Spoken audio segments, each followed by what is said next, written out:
Go for it. Today on Quality Time with Family Ties, we learn economics can get you laid. Five. Can I do it one more time? Yeah, go for it. Okay. Today Takes. on... Sorry. All right, 3, 2, 1. Today on Quality Time with Family Ties, we learn economics can get you laid.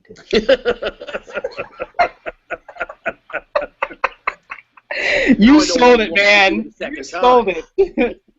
There you go. I want that one. I want that one. Editing note, use take 2, please. leave the laughter in. Yep. And 3, 2, 1. Hey everybody, welcome to Quality Time with Family Ties. I am one of your hosts, Scott Jones, and joining me as always is Mr. Paul Packler. Paul, how's it going? I'm great. How are you? Doing great. And Corey Pepper. Corey, how's life on Cloud 9? How could it be when you're wearing a Jimmy Olsen hat? And he is, folks. He is. He absolutely is. He is the white man's Pharrell Williams. So if everyone's counting down, we are on season 1, episode 4. The title of this one, The Summer of '82. Bryan Adams got it wrong. It's not the summer of '69. It's the summer of '82. But then there was the movie, The Summer of '42, wasn't it? Was there a summer? No. No, what was that? That's what this is a joke about. This is a joke about the movie The Summer of '42, which was actually a best-selling book when I was a kid, and it's about a kid losing his virginity at the beach in 1942, and it's a memory movie. It's a very sweet movie about him having an affair with an older woman. And Whoa! by the way, the older woman in the movie was played by the beautiful Jennifer O'Neill at the height of her gorgeousness. Google it and enjoy. You'll thank me later. Holy All right. Holy shit. Wait, so do you think that the summer of '69 had nothing to do with this at all? No, I think the only thing that this had to do with was the summer of '82 was a play on the summer of '42.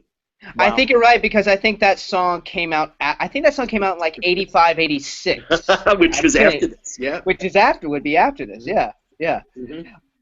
Regardless, this episode way better than the song "Summer of '69." So. How could it not be? Oh, Bryan Adams. Because at least in this episode, someone gets laid. So, all right. So starting off, it's a great episode. Alex and Jennifer are delivering groceries at an apartment complex. Once again, no cold open. No cold open. Right to act I'm one. trying to, because I mean, episode 5, which we'll be getting to in a bit, also no cold open, so maybe this is a thing. No cold open. Yeah. So they must have ditched it after episode, what, 2? Yeah. Yeah. They really. I'm wondering if it's because advertising went up. Like they needed to cram in more ads. If it's more commercials, which we can't tell anymore because we don't see commercials. Right. Exactly.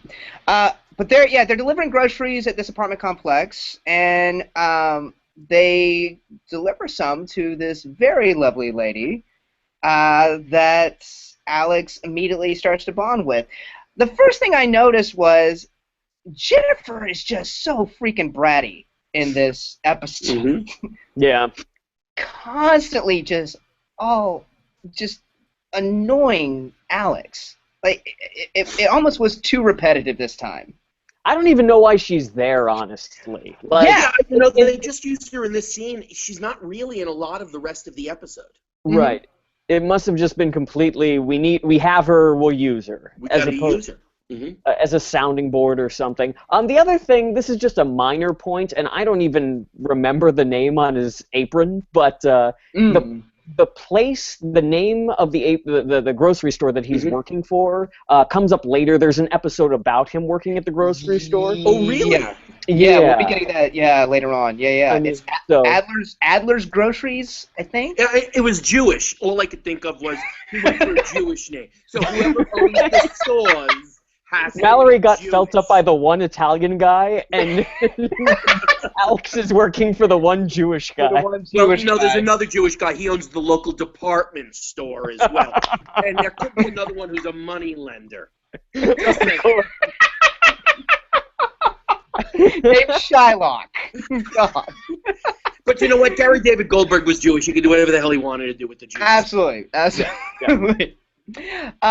So this lady that they're delivering groceries for is she is a senior in college studying economics, and her and Alex get into a little discussion about Milton Friedman. And I was Can we just stop for a second? I just want to talk about the lovely Stephanie Brooks, the character of Stephanie Brooks, as played by the lovely Amy Steele. And I'm going to confess to the two of you, because I know you're the only two listening to me. Okay, yeah, of course. And I want to know, did either of you guys go to Mr. Skin to see if Amy Steele had done anything later on in her career?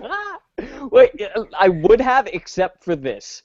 I saw that Amy Steele, she was in a movie that I loved as a kid, Walk Like a Man, with Howie Mandel. Right. She also was the main character for, I'm sure, any horror fans that are watching or listening. She was the lead character in what's it called, Friday the 13th Part 2.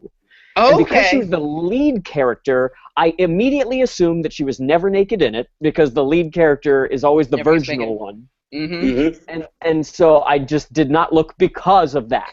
I looked at the credits and ended up not going to Mr. Skin too. But I just want you to know how sick I am that the minute I saw her and I thought, ooh, she's cute. Yeah. I feel like she looks a lot like Rebecca De Mornay, and this is around the same time. So, I mean, I'm sure they were constantly going around West Hollywood auditioning for parts against each other. Yeah, and right, and I'm sure, and it's, I kind of like the fact, and we'll get into it, that she's older than Alex, because Alex is already so much of an adult. So it kind of makes a lot of sense for where this episode goes. But they had this nice rationalization, Scott, for statutory rape. Good job. Really, to me, that's what the whole episode is about. It's about we're talking about vague statutory rape. Yeah, the summer of '82 is how many years she went away for rape. That's all I could think about. Was that 82 this poor years. girl doesn't even know she's doing hard time. But yeah, so they're talking about Milton Friedman. Let's get down to brass tacks. Let's get down to Milton Friedman. Really good stuff. By the way, did either of you two young ones recognize the instrument that she was using at the beginning without a piece of paper in it? What was that, an abacus? What was that? No. Yes, it was the equivalent of an abacus. Yes, it was a typewriter.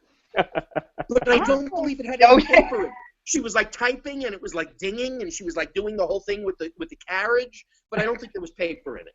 That's amazing. I think there might have been paper, but I didn't think that it didn't look like she was really the way she was typing. She was typing like somebody on stage, where it's just sort of like yeah. That's it. Yeah.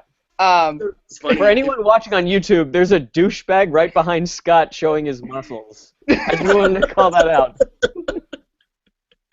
Is he actually flexing behind you? Yeah, I just wanted to yes and that and not let that go. There you go.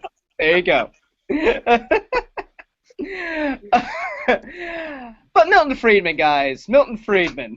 All right. Paul, did you really watch a YouTube video? Oh my God! Here's the research. Here's the thing about the discount rate. I was. And the federal before we get into it, I knew I was going to be throwing this over to Paul, because I knew Paul does extensive political research for every one of our episodes. Yes. So let me cut this down to the most concise that I can. So they bring up Milton Friedman, who was a libertarian economics thought creator of the mid to late 20th century. Now, did he become an advisor to the Reagan administration? Yes. He was also an advisor to the Chilean dictator. Really? Good people. He was a piece of shit. Milton Friedman is sort of the godfather of libertarian economics. He would also play two sides. So with regard to the Fed, which is, what all the gold bugs, your Ron and Rand Pauls are obsessed with the Fed. So what they're saying, and so I'm just trying to get to the point of this, is that Alex says he likes the idea that the Fed, the Federal Reserve Board, controls the interest rate to control inflation. And that is exactly what the Fed is built to do. The Fed is actually built to control money supply in order to control unemployment rates and to control inflation. So he's saying nothing of very interest. And then she says, well, actually, my problem with the Fed is that it keeps the interest rate artificially high, stifling the growth of the economy, which is much more of a libertarian mindset that the Fed should not exist at all. There should be no central control of the money supply. Right. He says well, actually, banks, it's a matter of confidence, and that the risk of loaning out money is what's keeping the economics, the economy at a stifling point. And so she says, I've never thought of that way. That's all bullshit. First of all, it's wrong in an economic standpoint. And it's really just arguing 2 points of what Milton Friedman said throughout his career. He said, I don't think that the Fed should exist, but because it does, it should have a beneficial point of view as opposed to a negative point of view. And I'm already falling asleep listening to myself. The point is, everything that they're saying is wrong. But from that conversation, sparks fly between us. How could it not? Did you just listen to what I said? How could you not have a raging heart-on right now? Listeners, I would like to remind everybody, Paul is single right now, so you can tweet him at Paul Packler on Twitter. Let him know what you think. And discuss Milton Friedman and economics. If you're one of those women who enjoys a good economic bedtime story, Paul Packler's the man to give it to you. But isn't this whole economic argument very similar to the current state of the Democrats and the Republicans? Certainly a faction of the Republican Party believes that the Fed shouldn't exist. And isn't trickle-down economics folded into this in some way? In some way, yes. What's happening is he's being a much more rational, pragmatic Republican, and she's being a libertarian. So if you want to break it down, she's like, the Fed shouldn't exist. But even Milton Friedman said, even though he said, I wish it didn't exist, it does. And so he played in reality from a point of pragmatism. So which is find a solution instead of changing something that already exists. Exactly. Which I think actually plays a point to her, that she's so out there. You know, as we find out later, that she has no interpersonal communication skills whatsoever. She's kind of a sociopath. Well, considering she leads a 17-year-old on, takes his virginity, and then without a second thought, dumps his sorry ass. Yeah, cat's out of the bag, folks. Within 24 hours, and we'll get to that. But needless to say, and that is, it's kind of good that we're pointing this out, because that conversation is so political for a sitcom that it kind of took me out of it for a second. It sure did. Wow, they're really discussing this. I was like, okay. I mean, it makes sense for both those characters, but for a regular audience, who's like, you know, out of it a little bit. Yeah. So they meet cute, and then we fast forward to the next morning. Right, which seems to be like another kind of superfluous kitchen scene where you think another B storyline is going to come in, and it never does. Yes, like for this is another show with just an A storyline, no B story at all. Just an A storyline, no B. And I thought for a second, like, because Mallory is not in this episode hardly at all. She only gets this one scene, I think. And you think for a second she brings up her book report. And I was like, oh, something's going to happen with this, and it's going to be the B storyline. No, just mentioning a book report that she had. But this was one of the first inklings of the dumbing down of Mallory, which Paul Yes, I have that written down. Because she says she doesn't want to read. And that's starting to dumb her down. Like, okay, so now she's not interested. She's a student, but she's not interested in reading. Yeah. Right. And in fact, they're talking about the last book that she read or something, which was Lassie Come Home, which is obviously a kid's book. Which she didn't understand. She didn't know the ending of it. Right, right. Right. And the thing is, they also do a take to Alex. So she's like, how did that end? Or something. And then it just goes to Alex reading the paper, and he's like, hmm? Yeah, just to have that blank face of, what kind of a stupid shit are you? Yeah. And so it starts to build their dynamic for the rest of time. Absolutely. Yep. Now let me say this: the other point that's happening at the immediate outset of this morning scene is that Jennifer is making scrambled eggs with chocolate chips. Now it's weird. I want to say this was the weirdest thing that happened to me this week. There was another sitcom this week that had the same scrambled egg with chocolate chip joke. I'm trying to remember what it was. I think it was Modern Family. Logan just told me. It was Modern Family. One of the kids, Luke, made scrambled eggs with chocolate chips. The same week that I watched this episode where Jennifer makes scrambled eggs with chocolate chips, on this week's Modern Family, Luke made scrambled eggs with chocolate chips. Oh, Lily made it. I'm sorry. Lily made it for Mitchell and Cam. That makes more sense. How old is Lily on Modern Family? Lily is 4, I think. 4 or 5. Lily is 4. Jennifer is how old on this show? 9 or 10? Yeah. At least 9 or 10. She's old enough to know that this isn't going to work or taste good. Exactly. The other point is, so the scene continues. We do the Lassie come home. Alex gets the phone call from Stephanie inviting him onto a date. We'll get to that in a second. But during all of this, everyone has let Jennifer continue making this. No one has said a word to her. No one is saying it's a bad idea. Honey, maybe that's not such a good idea. No. Throw in scrambled chocolate chip with scrambled eggs. Mm-hmm. This is the problem with left-wing parents. They want the child to discover their own problem. No boundaries. No boundaries. You should have been beaten and locked in a room. And made to pray. And then they're all having the argument over which is a better evening, going to see Milton Friedman or going to see Barry Manilow, and I maintain they're equivalent. Yep, I agree. And in fact, here's what struck me is that it's Mallory who's really upset that it might be a Barry Manilow concert. Yes. I went online to see what the top songs of 1982 were. Barry Manilow was nowhere in the top 100. The top song was Olivia Newton-John, Physical, and a bunch of Survivor, Eye of the Tiger, REO Speedwagon, nothing even close to Barry Manilow. So I'm sorry. Yeah, Paul? No, I was just going to say, maybe that 15-year-old was really into underground gay culture from the 70s. Well, I remember, it's funny you said that Let's Get Physical was the #1 song. My brother and sister-in-law got married in 82. And I swear to God, my hand on a Bible, she walked up the aisle, not down the aisle, but at the end of the ceremony, they walked up the aisle to Let's Get Physical, Physical at a wedding. Oh my God! There's no words. I can't even. But Corey, spot on, Olivia Newton-John. That was really good.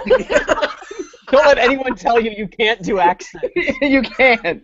I didn't really add the Australian. I could have, or the lesbian. I could have added. It was kind of there. It was there both. Yeah, it was great. It was great. Thanks. I'm glad. I'm gonna put that in my bag of tricks. You know, I'm whipping that one out periodically. Put it on your resume, Corey. Put it on your resume. Can do a mean Olivia Newton-John. Can do a mean Olivia Newton-John. So they get the phone call. You know, Stephanie's calling Alex. It's in the morning, and Elise answers the phone, and she does a thing that they do on television that I feel like no one else does in real life. I'm just coming from my own perspective, where they say, "May I ask who's calling?" Mm-hmm. Yeah. You know, and that's just for expository purposes. Yeah. Because we want the audience to know who she's talking to. It's not something we do in real life. Yeah, because in real life, it's so shitty. It's You would say, "Who is this?" They would answer, and you would go, "Oh." Yeah. Get no information on the end that you're recording. Right. So So it's Stephanie. she's said someone canceled, and hey, would you like to come see Milton Friedman? He says, yeah, he's all excited, and he goes to school.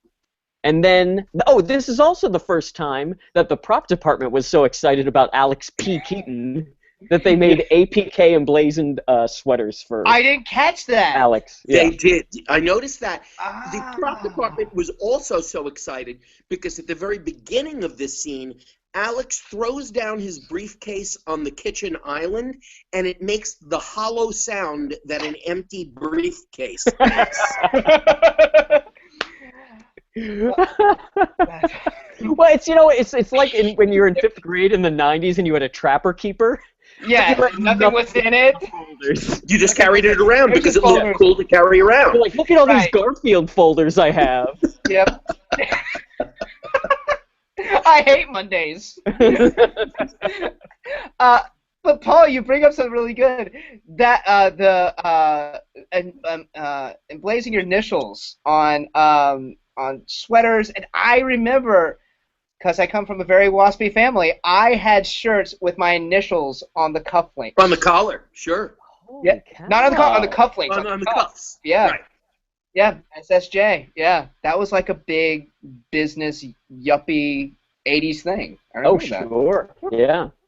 And so when the information comes out and Alex is like, oh, she's asking me out to go see Milton Friedman, then it starts the information gets meted out that she's at least 21, 22. She's in college, and Alex is 17. We learn that Mallory is 15, and we investigate the double standard of, is it okay for a young man to get taken advantage of by an older woman versus, a young boy, or a young... Because he's a boy. A girl being taken advantage by an older man. This is still a question that we have in our society. You know, when a teacher gets nailed for having relations with a student, and it's always, and I'm no different from anybody else, I'm always curious. Was it a boy or was it a girl was the question I asked myself. Yeah. And if it was a female teacher and a male 15 or 16-year-old, I always think to myself in the sickest way possible, good for you, kid.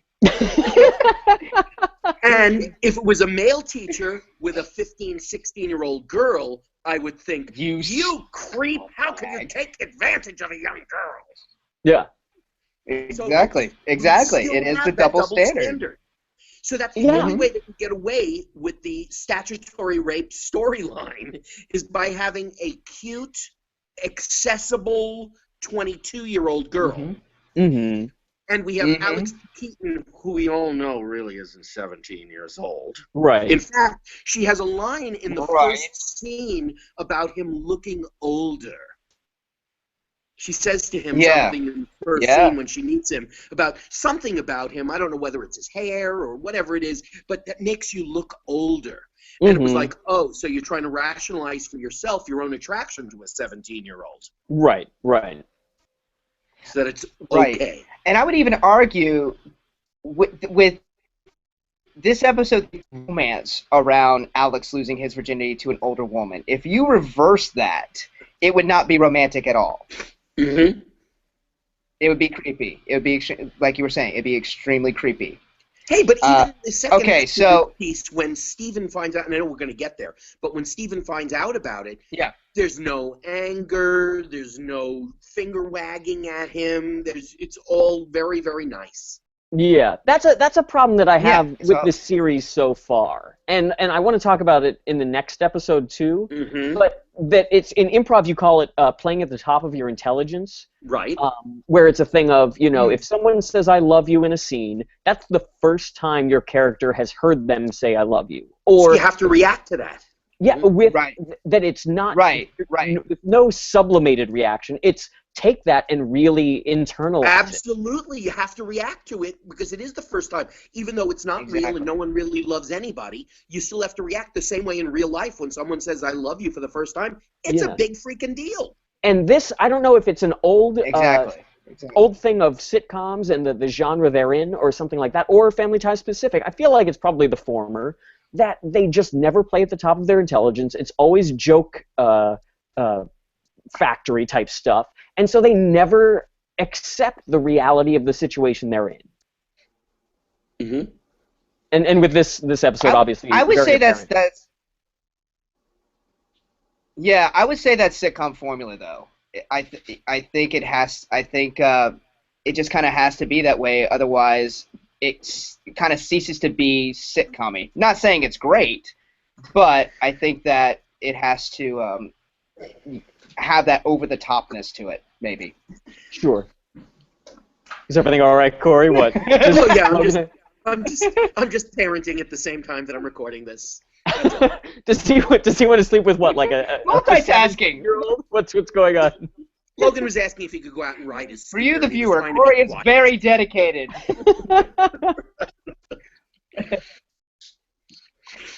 Well, all right, guys, let's get to this date. Yeah. Mm-hmm. Which, So they get from the very beginning so- of the scene, we know what her intention is. She starts asking as soon as they get back to her apartment. Oh yeah. There's that awkwardness at the door, the kiss that she's waiting for, or he wants to deliver, and then she asks him for a glass of wine. He's 17. Yeah. Let me say this. That already like, yeah. like the 17 thing. We don't know what the age of consent in Ohio was at the time that this was, or even now, because I'm not going to start Googling that shit. But the drinking age in '82 was 18, so it's not far off. No, fair enough. Okay, I thought it was 21. Right. No, at that time it was 18. Okay. Nationally. Yeah. Yeah, Okay. I mean, of all the things, I don't know. That was really problematic too. I felt very of all the stuff that's shitty in this episode, that made me be like, ugh, you're trying to like get him off his. It's a little creepy. Yeah. Yeah. You're trying. Trying to relax Alex a little bit and get him a little loopy. Yeah. Exactly. Now, I want to ask you guys, the way she's talking to Alex, did it for a second, I was thinking, is she trying to induct him into a cult? Is she trying to get him to join Scientology? Because she keeps talking about, you're special, Alex. Do you know how special you are? I have that written down. I have the line, Alex, you're special. So on that note, we're gonna find It out. said a lot. On that note, we're gonna find out if Alex joins a cult right after this advertisement.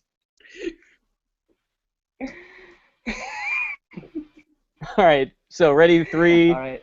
2, 1, and we're back. Scott, Does he join a cult? Does he join a cult? Which is it? Does he come For into a my scene? second, I was thinking that.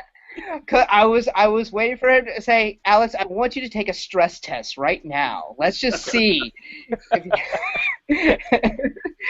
it's really libertarianism is sort of a cult. I mean, you know, you have Ayn Rand, and they don't believe after evidence, and yeah, they're right. a bunch of weird guys who don't get laid. So anyway, it was just a very weird, strange dialogue of just how special Alex is. And during the seduction, you can see Michael J. Fox is visibly sweating. Absolutely, I've noticed that a lot. Yes, he's visibly sweating. Yeah. In fact, I wrote down here. Relax, Alex. You just kissed her. That's all. And he looked like he was a nervous freaking wreck kissing this girl. He knew where it was going. See, that's what's funny. He knew where it was going, and somehow or another, I was in denial.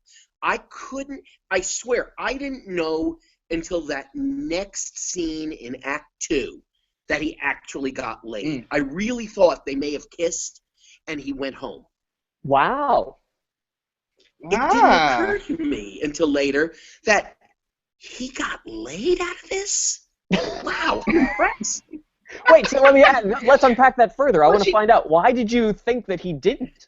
I don't know. Maybe it's because it was 1982. Maybe it's because he was 17. Maybe it's because it was a show that I know was on at 8:30 on Thursday nights. But everything was telling me that, he didn't get laid. And it wasn't until the next scene that I thought, wait a minute. I wrote down, one of my notes is, he did get laid. Kim couldn't believe it. Well, she does say, she has that whole discussion with him of, do you want to spend the night? Spend the night. Which I interpreted in Yeah. either of the ways that it could be interpreted in 1982, which is, do you want to mess around and spend the night, or do you want to get laid and spend the night? I couldn't believe it. Wow. No, let me say this, though. Like, they get out of this Milton Friedman thing, and there's a joke of, he's like, gosh, what time is it, like 11:30? And she's like, it's 8:30. Mm-hmm. And so she says spend the night. Really, he's 17 years old, number one. Number two, he says he's a virgin. How long do you think the sex is going to last if he's going to spend the night? They have time to do it quite a few times. Yeah. Yeah. And it'll still only be like 9 o'clock.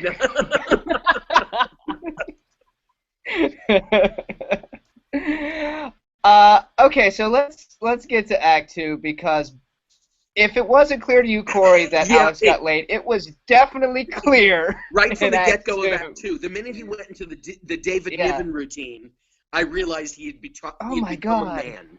He comes out singing Cole Porter, just like we all did after we lost our virginity. Well, I know I had my smoking jacket. Well, here's, of course, I have an anecdote.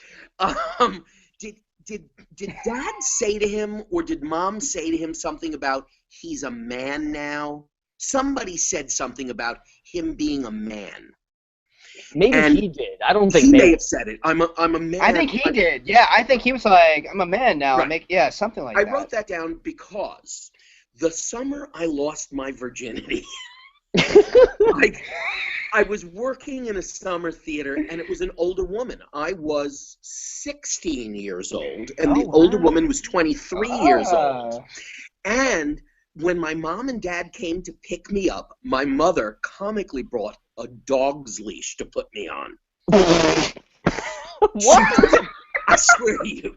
My mother put a dog's leash on me and put me in the car to take me back to Long Island to go to 9th grade. But the minute we got in the car, my mother pokes my father out of nowhere and says, "Look at him, Marty. I think Corey's a man now." That's exactly what she said. And I thought, is there some buzzer that goes off in her head the minute my dick gets hard? How did she know I got laid? She had no idea that I got laid. And somehow or another, my idiot mother comes up with the, Corey's turned into a man now. She was right, of course, which kills me. But it reminded me of this situation that your parents know when you get laid. But they didn't. But and it felt like they didn't. Wait, here, Scott. They should have, because he comes in a smoking jacket the same way Jay Tarsis did in episode 2. Every time someone gets laid, they have a smoking jacket and an implement of tobacco use. Yes. Yes. In the pipe. Yes. Oh my God. Oh. And for some reason, I don't know why I put this down, but I was like, this is the exact same bit from Wayne's World 2 when Garth gets laid by Kim Basinger. Yep. I don't know. It's the exact same thing. So everyone turns into this character for some reason. It's very funny. This is David Niven character. Now, if you thought Alex was sweating in the last scene of the first act, have you noticed Michael Gross's pit stains during this episode and the next one? Those lights, wherever they filmed this, were so freaking hot. And he was sweating like a whore in church. Yeah. He just has the biggest unsure pit stains I've ever seen in my life. He was in Act 4 of The Iceman Cometh. Like... Act 4 of 6 acts, or is there actually just 4? I think 5. I think 4 of 5, yeah. And 5 before you're... But yeah, it's so the other thing is they just make a nice little thing where she's like, I'm going to get married when I'm 32. 32. And that's July 17th, 1998. And so, yeah. Once again, hitting on this Family Ties thing of just getting completely, utterly ridiculous with their jokes. Mm-hmm. Like, way over the top. So he wants. So he plans on going rowing to take Stephanie rowing. Right. And then goes over to her apartment. Later that night. Ugh. Later that night. Not a good It has move been on even a 17-year-old's part. no bad move. Mm-hmm. Unexpected, yeah, and we should have unexpectedly, yeah. To deliver melons. Yes, gift-wrapped melons. Gift wrap. I mean, you know, the thing is, Alex, after getting laid, starts singing Cole Porter. Maybe he was a big fan of Cabaret and the whole pineapple song that the huge guy sing. Alright. Taking all of his cues from musical theater.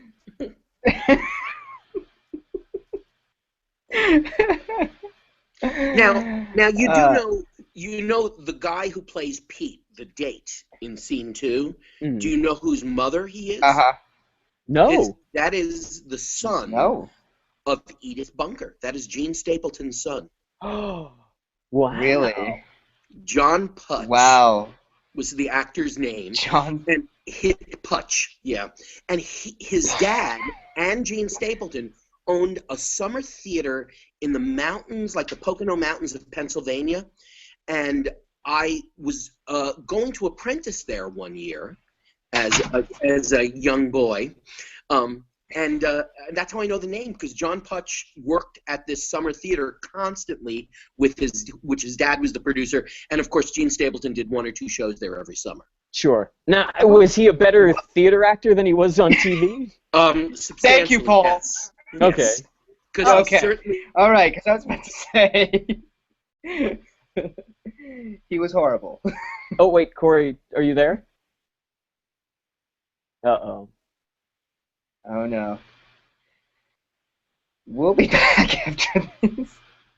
Editing notes. Yeah, editing notes. Corey. We'll stop that for a second, and then. Yeah, we'll jump back into. Here, do you want to text him? Let me see.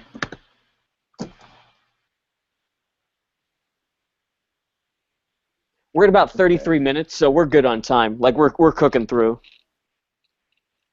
Okay. Yeah, we're doing great. Okay.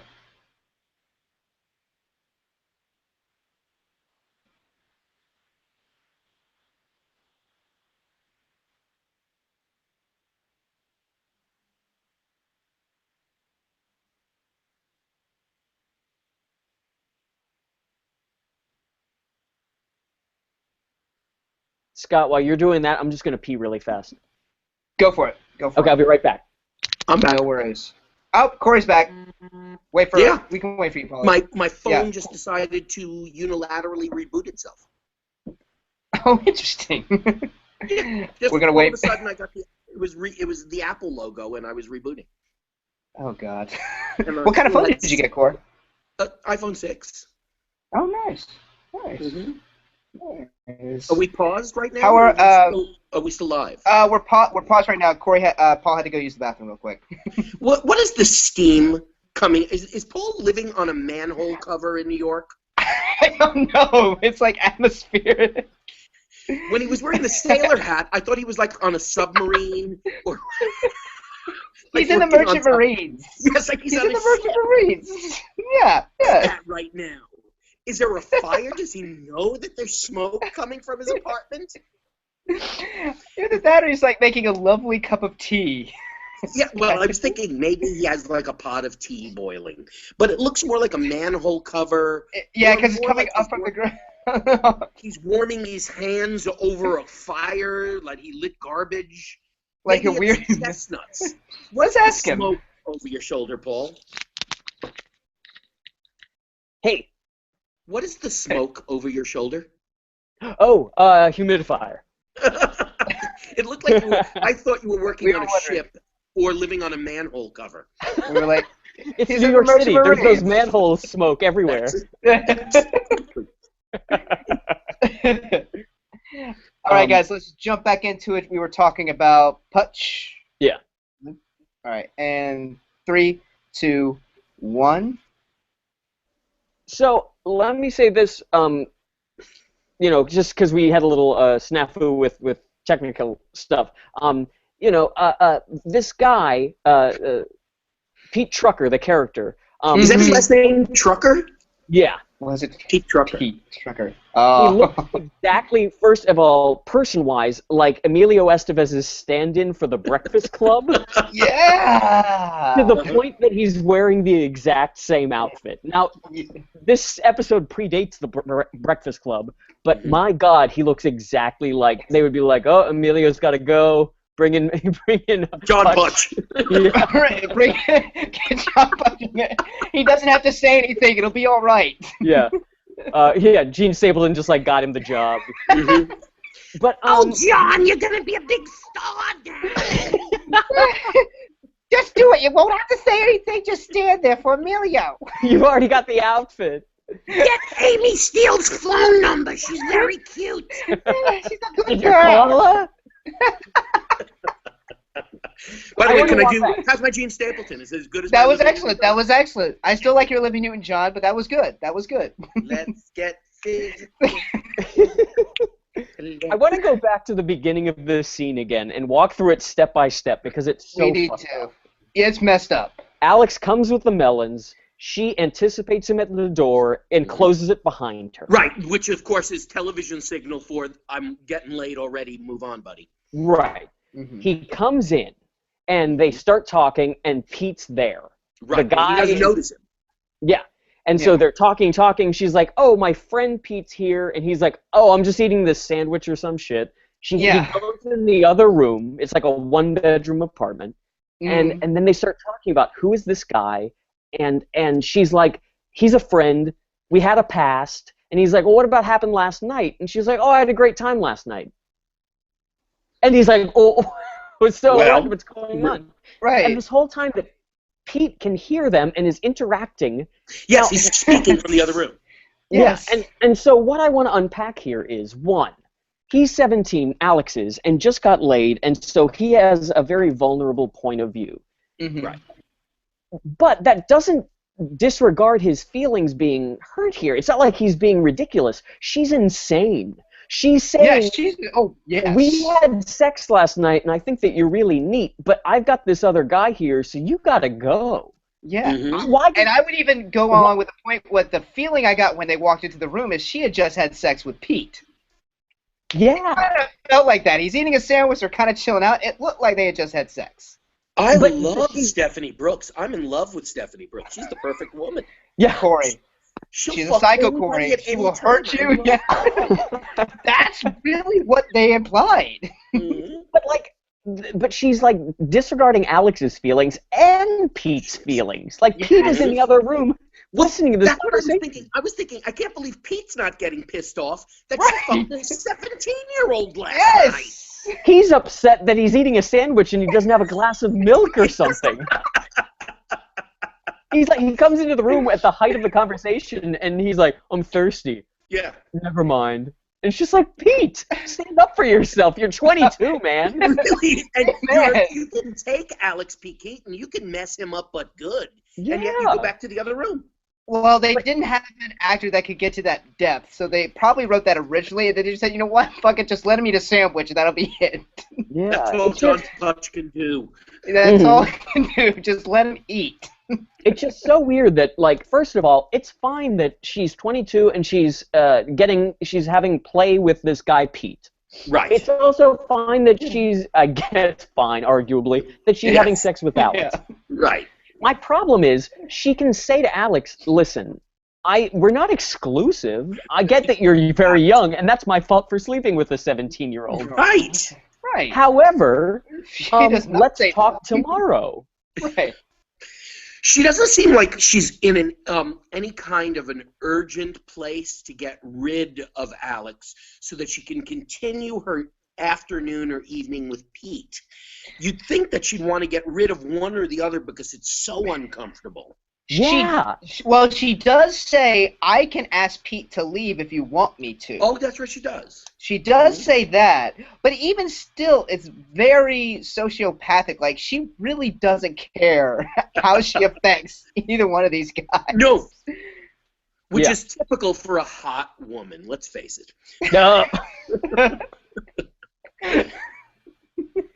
That's Hot you're women gonna hoist turn yourself by that guys. petard. Exactly. That's all right. I'll take all of the nasty emails that come my way now. By the way, you can write to us at qualitytimewithfamilies@gmail.com. So it all ends as badly as you would think, and then we go back to the house, A little heart to heart. The family is like, Alex is girl crazy, and they're going to the movies. Alex comes in, and it turns out he's been gone for 11 minutes on this date. Mm-hmm. And then he's like, what are you guys doing? And they're like, we're going to see a movie. And he's like, Endless what movie? Love. Endless Love.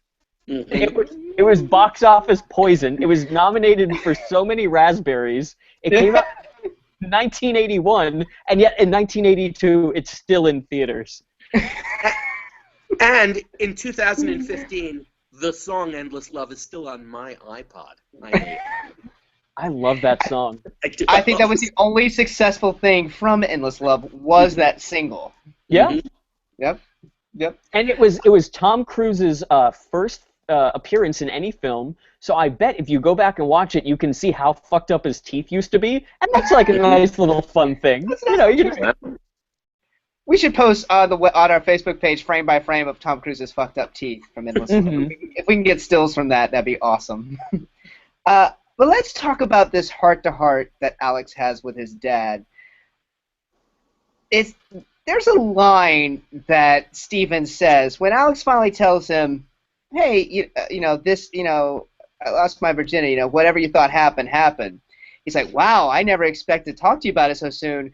The way I pictured it, we would talk about this at a ski lodge. He's put a lot of weird thought into this. Yes. It's so random. Like, yeah, we were going to do some black diamonds, come back, sit by the fire, and you were going to tell me how you lost your virginity. So have you guys planned out how you're going to talk to your sons about how they lose their virginity? I've already had that discussion with my Yeah. How was it? Was it up at Big Bear? Yeah. You know what? My big son, as it's come out recently, didn't tell me for over a year that he had lost his virginity. Ah. He didn't want me to think less of the slut that spread her legs for him. Your son is smarter than all three of us put together. And It's true. He also didn't want to hear my comments because the first girl that he slept with was so beautiful. She had the intelligence of a piece of cheese, but she was really beautiful. And the first thing I said when he told me he got laid was, I hate to tell you this, son, but it's all going to be downhill for you from here. And he goes, what do you mean? I said, she was really pretty. I don't know if you're going to get something that pretty again. We've all been there. We have all been there. For more parenting advice, you can tweet Corey at CoralPep on Twitter. And also, when they're having this tete-a-tete or whatever, it's in the kitchen, everyone left to go to the movies. This is the first OJ appearance that we have in Family Ties. Now, was that OJ or was that grapefruit juice? I couldn't tell. It was great. You're right. It was grapefruit. But there will be tons of OJ poured as we go on. They must have, like on craft surfaces, they must have like Pepsid or all these other like heartburn medications. Because if you're going to be drinking stuff like that, acidic stuff like that on set, you're going to be burping up a lot of hot burps. Oh, yeah. Well, I think it was okay, depending on how many takes, because they only take like one sip of it. They would pour a whole glass and one sip, and that's it. The glass is on the counter or the table, and that's all you see of it. Mm-hmm. But I got to tell you, I wrote down on that last scene, Michael Gross is an extraordinarily competent comedic actor. Yes. He plays jokes as well as, I mean, none of us are going to say he's the greatest actor who ever lived, but he's such a solid sitcom actor. Yes. I'm so impressed. He never misses a joke. He gives it all the time it needs. Yep. He knows how to break it down and use the camera, use his fellow actor. He's so clearly competent at this. Terrific comedic actor. I agree. Yeah. And in the scenes with him and Alex, they tend to lean a little bit, or at least for right now, they tend to lean a little bit more to Michael Gross to deliver the punchline him carrying than Michael the J. scenes. Fox. Yeah, I loved him in this scene. And I really appreciated the reality and weight that the scene had for their discussion. That he's like, I'm so hurt, and he's like, you know what, it's okay, but you have to keep opening yourself up to further heartbreak, so that way you can then find someone who does work for you. And it was just a really, you watch shows where it's so hokey the way that they give a lesson.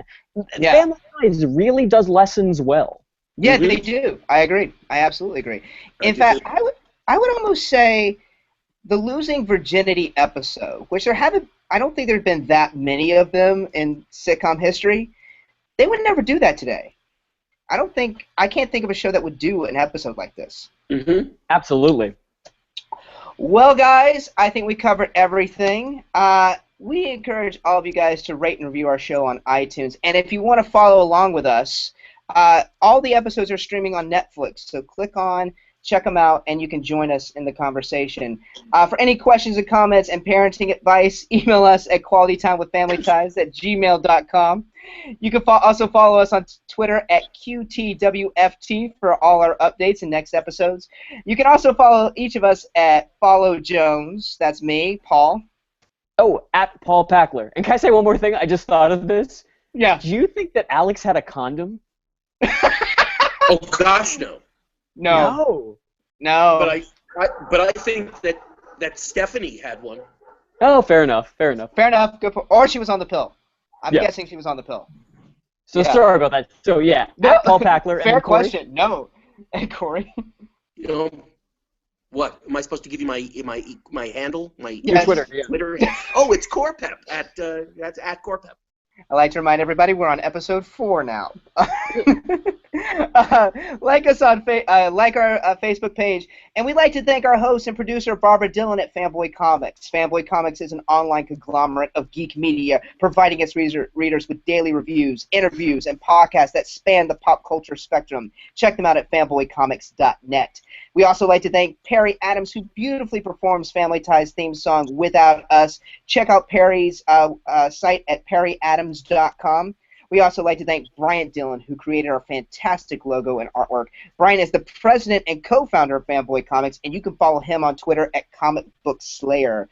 And also, we like to thank Sean Foster at Fanboy Comics. He's the graphic designer, and he designed our amazing logo as well. Thanks, everybody, and we will see you next week. Bye. Bye.